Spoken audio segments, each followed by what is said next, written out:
Megamind 2, The Doom Syndicate. As you can tell, I am not looking forward to doing this review at all. For starters, none of the original cast from the first movie returns. Neither Megamind, nor Minion, nor Roxanne Ritchie. And for two, the animation is just awful. Well, considering it's a Peacock exclusive and it's supposed to be followed by a TV series, don't expect much out of this. The first 5 to 6 minutes of the movie is basically a recap of the last movie. I'm not kidding. It's just a recap of what happened in a movie that I would rather watch. Told by yours truly, Megamind himself, played here by Keith Ferguson. Then we get into the actual movie where Megamind and Minion are fighting off a group of fish people. Oh, I'm sorry. Did I say Minion? I meant Chum. Apparently, Minion can't be called Minion anymore due to a cease and desist letter they got from Mr. Minion's restaurant. So they end up calling him Chum. But I'm not they. I am still calling him Minion, whether that restaurant likes it or not.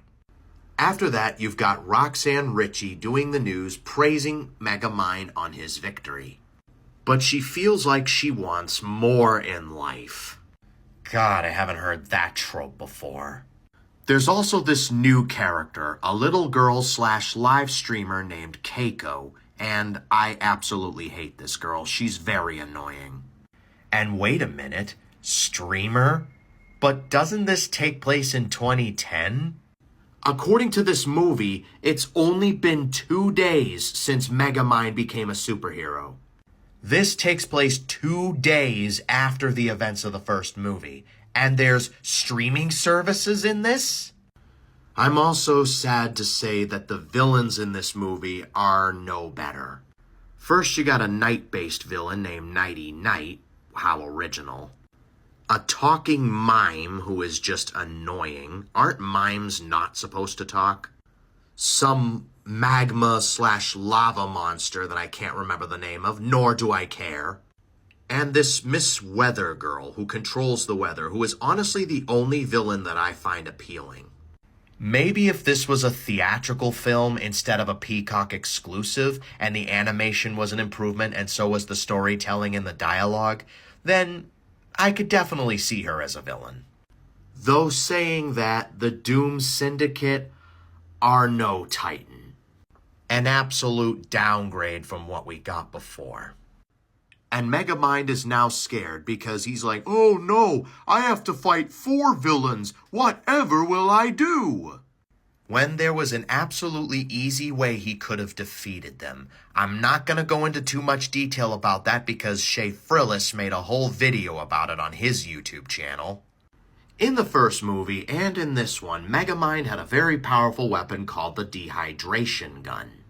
Megamind could have easily defeated the Doom Syndicate if he just used that weapon. Oh, but then there wouldn't be a plot now, would there? Maybe you could have had one of the members of the Doom Syndicate outsmart the weapon. Maybe the Weather Girl or something. But at least it would have made your work a lot easier, Megamind. He's so stupid in this movie. Isn't he called Megamind because he's supposed to be super intelligent? Or sorry, mega intelligent. There's also a story arc where Chum, thinks he's not important to Megamind anymore and decides to go off on his own. They of course reconcile towards the end and they become friends again. That's not even half the movie, but my brain is already hurting from this.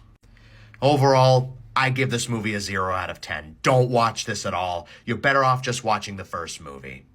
And before you ask, no, I have no intention on watching the show because after this movie, I've lost interest in Megamind.